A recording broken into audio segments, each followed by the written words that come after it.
Stop. Before you send that text, before you say a single word to them, there is something you need to know right now, because whatever you are about to do is going to push them further away. And the painful part is, you will think you did everything right. Most people believe the problem with an avoidant is getting them to open up. That is not the problem. The problem is you are using the wrong tool entirely. And by the end of this, you will know exactly what to say, what to never say again, and why everything you have been doing out of love has been working against you. Stay with me. This changes everything. Comment the word close below right now if this is hitting you. Drop it. One word. Just close. I want to see how many of you are in this situation. Now let us get into it. You met someone. There is something there. You can feel it. They can feel it too. You have had moments together that felt real, genuinely real. And then out of nowhere, they go quiet. They pull back. They get dista, NT, and you are left sitting there wondering what you did, wondering if you said something wrong, wondering if maybe you were too much, or maybe not enough. And that uncertainty starts eating at you. So you do what most people do. You reach out more. You try to create clarity. You try to bridge the gap. And somehow every time you do, the gap gets wider. That is what today is about. I am going to walk you through the exact psychology of what is happening with this person. And then I am going to give you a completely different way of communicating with them. A way that actually works. Not because it is a trick, but because it is rooted in understanding what this kind of person genuinely needs to feel safe. Let us start from the beginning. What is an avoidant person? Really, the word gets thrown around a lot. And sometimes people use it as a diagnosis for anyone who is not giving them what they want. So let us be clear about what we are actually talking about. An avoidant person is someone, who has learned, usually very early in life, that getting close to other people comes with a cost. That cost might have been rejection. It might have been feeling suffocated. It might have been watching emotional intimacy turn into something painful or unpredictable. So, their nervous system built a very efficient system of protection. And that system says, keep a certain amount of distance, especially when things start to get real.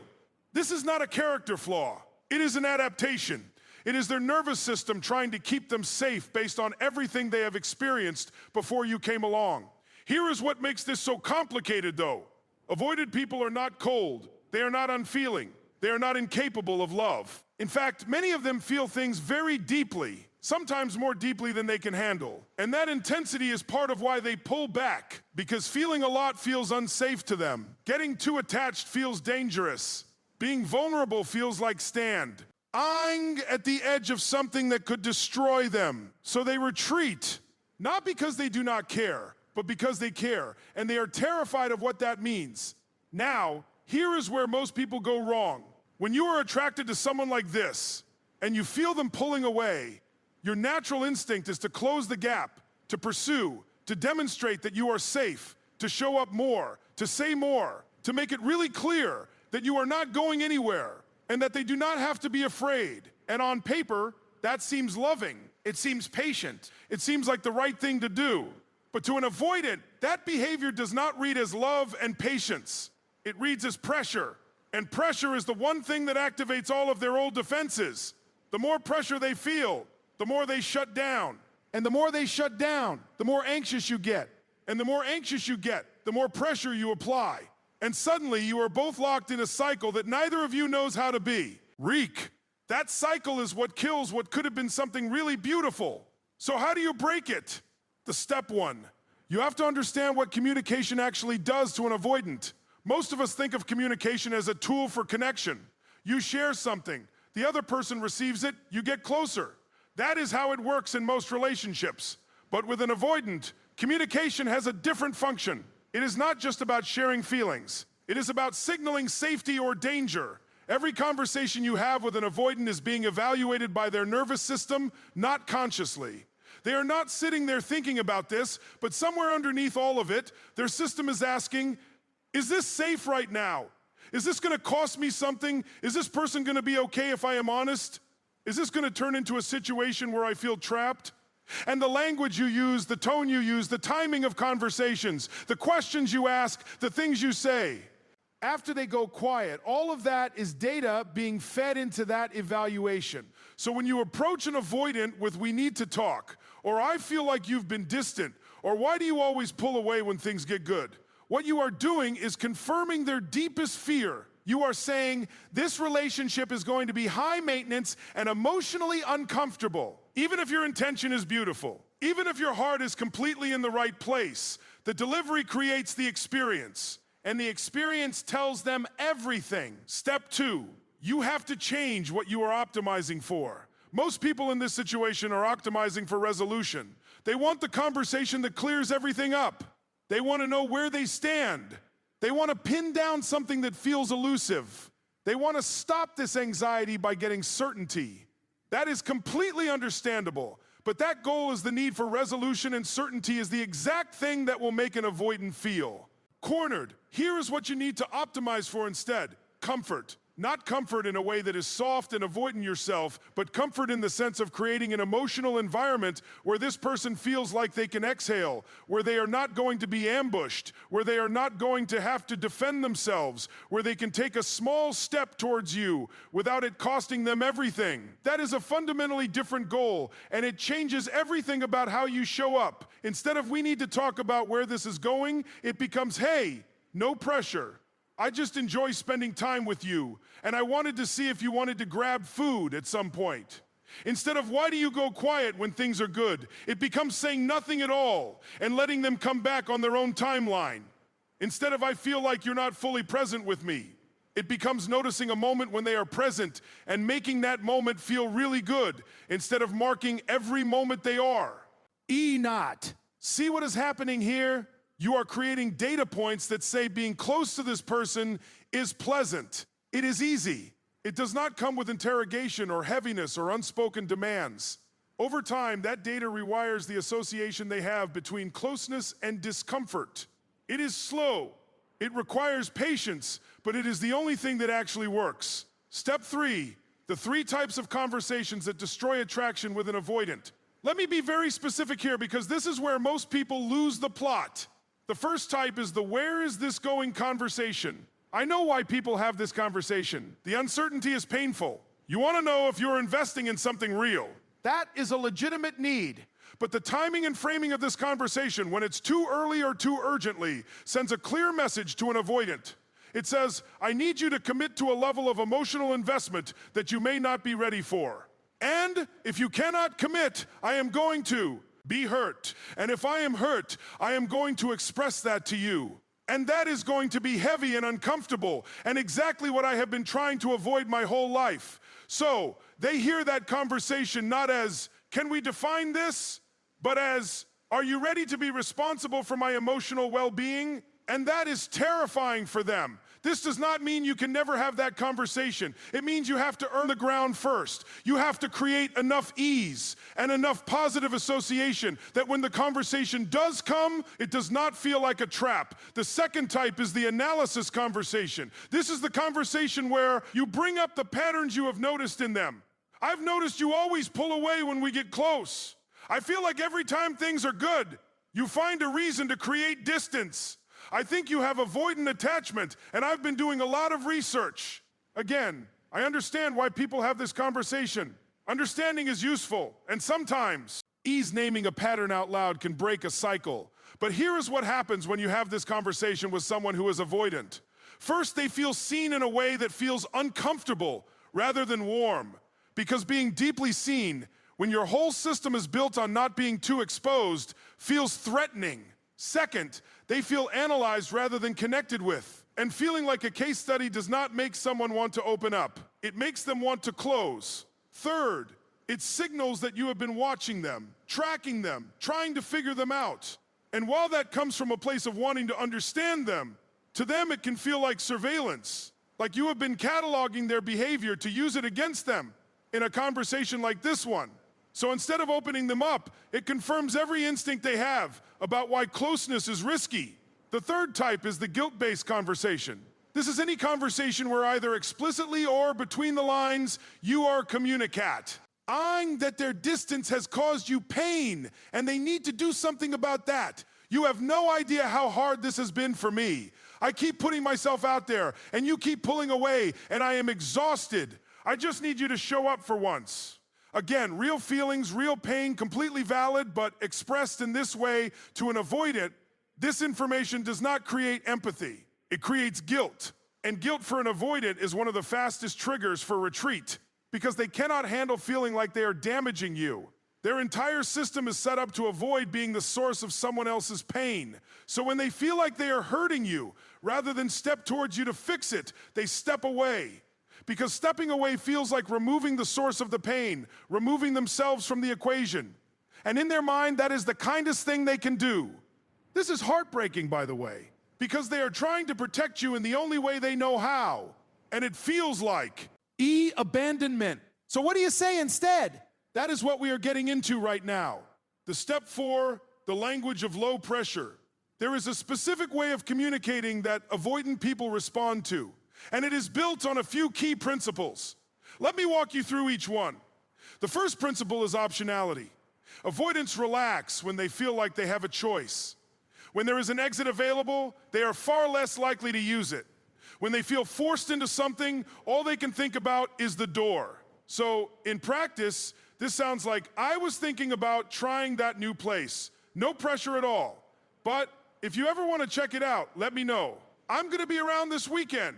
If you're free, cool. If not, no worries. I had fun the other night. Just wanted to say that. No need to respond. Do you notice what is happening? You are expressing genuine interest. You are not pretending you do not care, but you are also making it clear that there is no expectation Ched. There is no right answer they have to give you. There is no hoop to jump through. They can engage or not engage, and nothing bad will happen either way. To most people, this kind of communication feels like underplaying your hand. It feels like you are making yourself too easy to leave. But here is the counterintuitive truth. The person who is most difficult to leave is the person who makes being present feel effortless. Not because they demand nothing, but because they create an experience that genuinely feels good to return to. The second principle is lightness. This is about tone. And avoidance has spent most of their life anticipating heaviness in close relationships. So when they feel like a conversation is about to get serious, their guard goes up before you even say a word. The weight of the interaction tells them something is coming. And that anticipation is sometimes worse than the actual conversation. So, one of the most disarming things you can do is approach difficult, or important things with a light touch, not dismissively, not as though you do not care, but in a tone that says, this is not going to be a production. I am not building up to something. You are safe here. This sounds like keeping your voice relaxed, even when you are saying something vulnerable. It sounds like choosing simple, direct sentences over long, emotional speeches. It sounds like not holding your breath before you say something and then releasing it when you have said it, which signals that this was a big deal to you and they should receive it accordingly. Lightness is a skill, and it is learnable, but it requires you to do your own work on the anxiety underneath, because that anxiety will always leak through in the tone if you have not addressed it. The third principle is specificity without expectation. One of the mistakes people make when they are trying to connect with an avoidant is that they ask big, open-ended questions. How are you really feeling about us? What do you want? Not from this? Where is your head at? These questions feel meaningful. They feel like you are trying to get to the real thing. But for an avoidant, they are enormously difficult to answer because they require the person to articulate an internal state that they have probably been working very hard not to look at. And they require a level of emotional commitment in the answer that feels very high stakes. So instead of big open questions, try specific low stakes observations. I had a really good time when we went to that market last month. That is a statement, not a question. It invites a response but does not demand one. That thing you said about your family the other day has been on my mind. This signals that you are listening and that you care about the details of their life without asking them to perform vulnerability on cue. I noticed you seem lighter when we are just hanging out with no plan. We should do that more. You are observing them. You are showing that you pay attention, and you are making a suggestion that takes the pressure off rather than adding to it. Specificity shows care, but the lack of expectation in how you deliver it shows them they are safe to simply receive it without owing you something in return. The fourth principle is timing. This is the one people underestimate the most. When you have a conversation is just as important as what you say in the conversation. And with an avoidant, this is especially true. You never have a difficult or emotionally loaded conversation in the following scenarios. When they have just arrived somewhere, when they are about to leave, when they are stressed about something unrelated, when things have just been good and easy because that easy feeling is actually progress, and interrupting it with a heavy topic resets everything. When there has been a long silence and you are finally back in contact because that early stage of reconnecting is fragile and needs to be nurtured before it can handle weight. The best time. To say something real to an avoidant is in the middle of a moment that is already warm, not at the end, not as a closing statement that they have to sit with. In the middle, where there is more ease to absorb it and where the warmth of the moment can soften the landing. And sometimes the best time is never. Sometimes the thing you think you need to say, you actually do not need to say.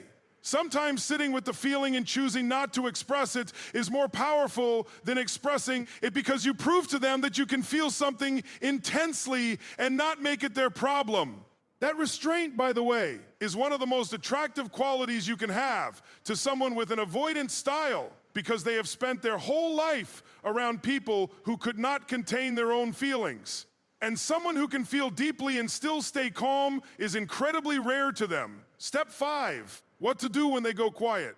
This is the moment. This is the part that everyone wants the answer to because this is where most people fall apart. They have been consistent. They have been light. They have not been too heavy. Things have been good. And then the avoidant goes quiet. Days go by, maybe more, and the silence starts to feel like a verdict. Here is what most people do. They send a checking-in text. Hey, haven't heard from you. Hope everything is okay. Then when that gets a short reply, they send a follow-up. Then they start to feel like they are going crazy, and they send a long message about how they have been feeling. Then they apologize for the long message. Then they wait, and the wait is agonizing. And they send one more thing just to fill the silence. By the end of this, the avoidant is looking at their phone and feeling exactly what they feared they would feel. Trapped, pressured, like they now have to manage someone else's emotions on top of whatever they were already dealing with. And they go quieter. Here's what you do instead, nothing. For a beat, not because you are play. A game, not to punish them, but because you are giving them the only thing that will actually bring them back. Space, avoidance, recharging distance. They process in solitude. The silence is not always about you. It is often about them and their own internal world, and their need to get back to baseline before they can show up for anything close and intimate again. If you fill that silence with noise, you are not making it easier for them to come back. You are making it harder.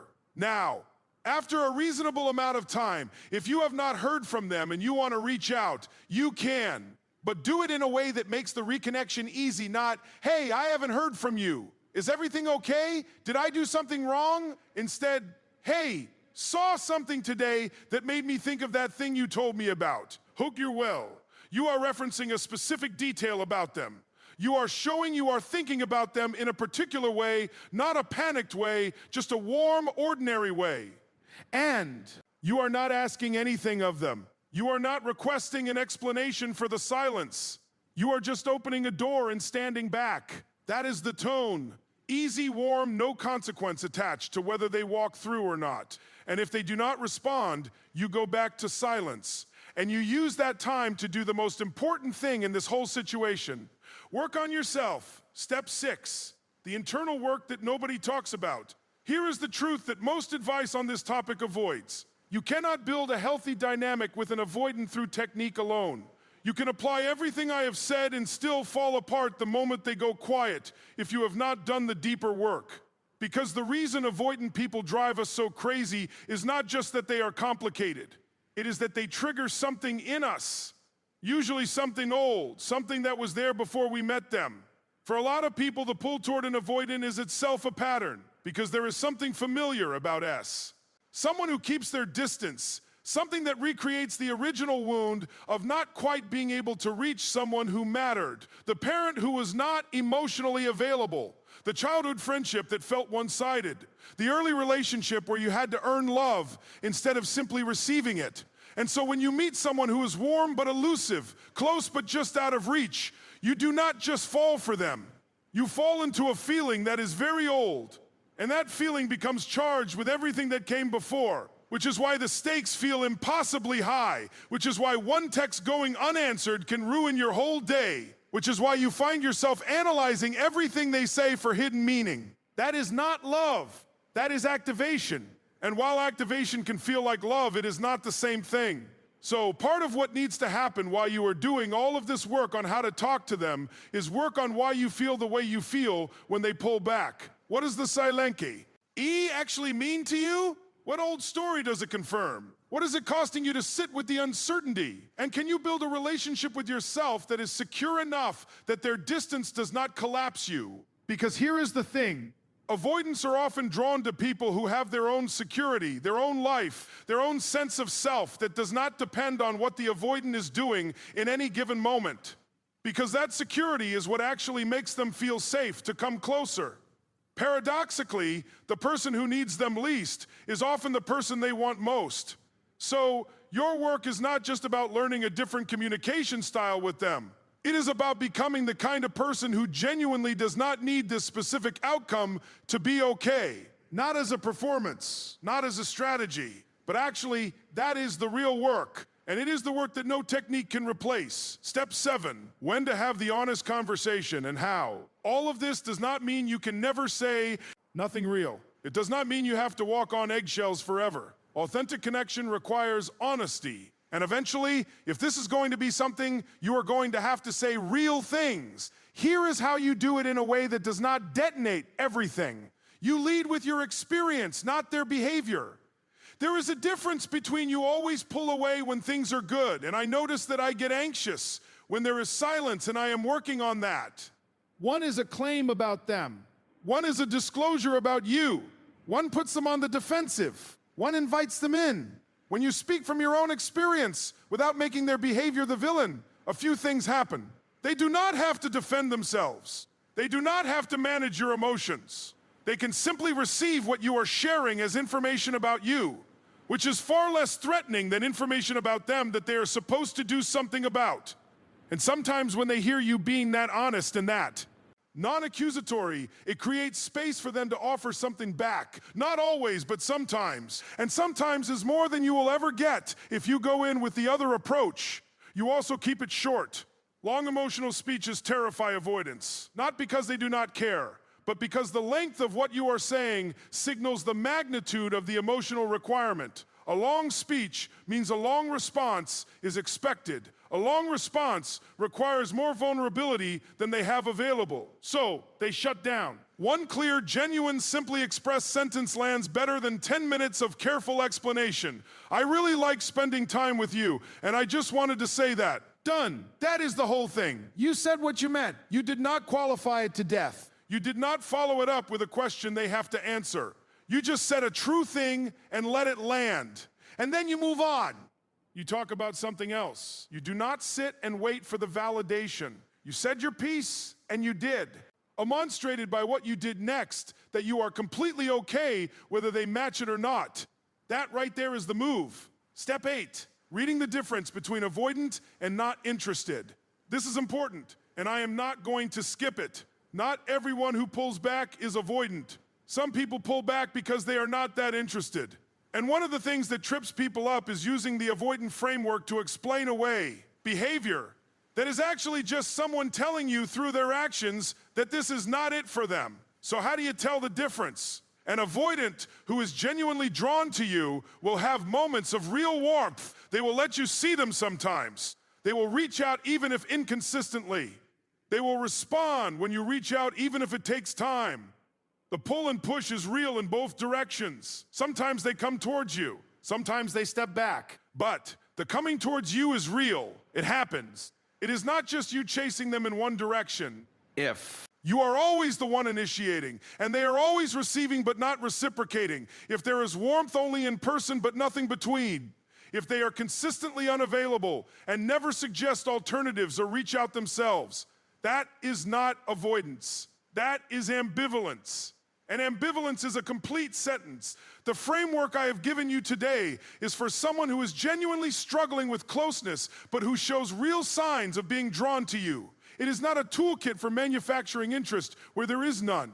Know the difference, because you can do everything perfectly and still be in a situation where the answer is simply not right now or simply no. And that is information you deserve to have and act on. Step 9, what patience actually looks like. There is a version of patience that is just waiting, staying in place, hoping things change while you slowly pour yourself out, hoping it becomes enough. That is not patience. That is hope masquerading as patience, and it will.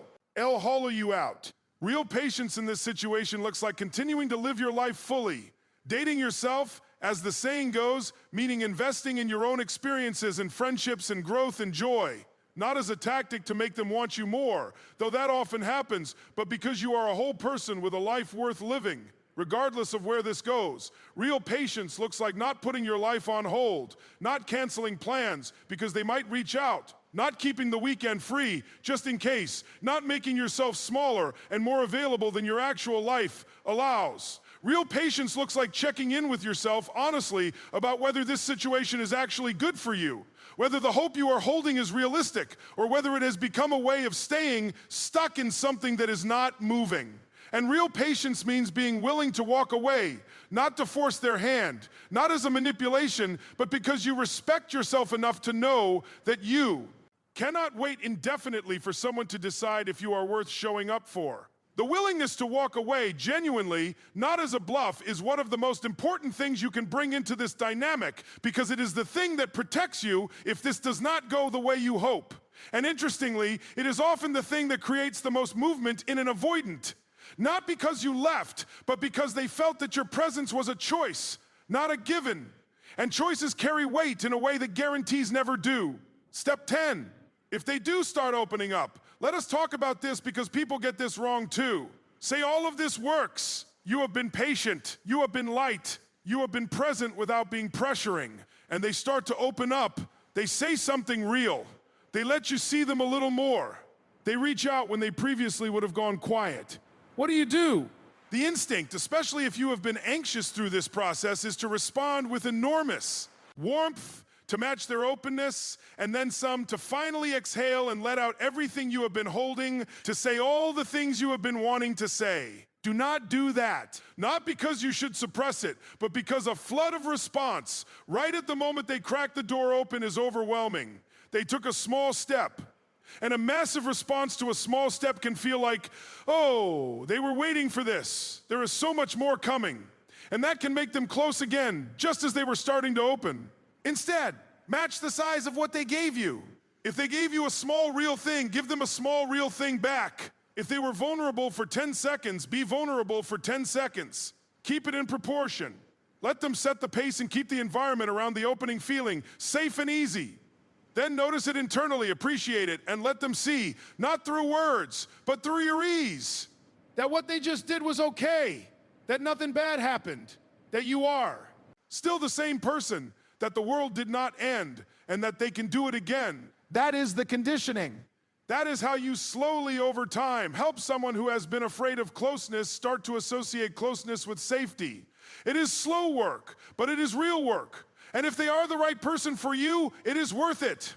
One last thing. You cannot do any of this work sustainably if you are running on empty. If every interaction with this person is costing you your peace, if the anxiety of the dynamic is affecting your sleep and your focus and your sense of self, if you are disappearing into someone else's patterns and losing track of who you are, this is where the advice on how to talk to an avoidant has to be balanced by honest self-reflection about what you are willing to hold.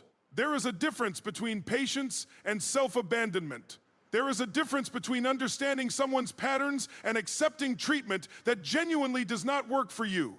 There is a difference.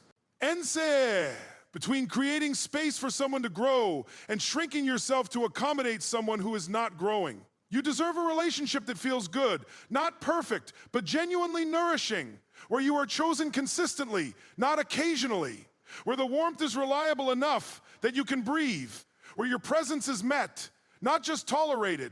If this person has the capacity to give you that with the right approach and enough time and enough genuine investment from both sides, then what I have given you today is the roadmap. But if they do not, or if they are not willing to, no amount of the right language will change that. And the most loving thing you can do for yourself, and actually for them too, is to know when the situation is asking more of you than it is giving back. Know your limits, respect them, and go from there. Because ultimately, the goal is not just to keep someone from running. The goal is to build something that is worth staying for, on both sides, for both. If you, that is what real connection looks like, and you deserve nothing less.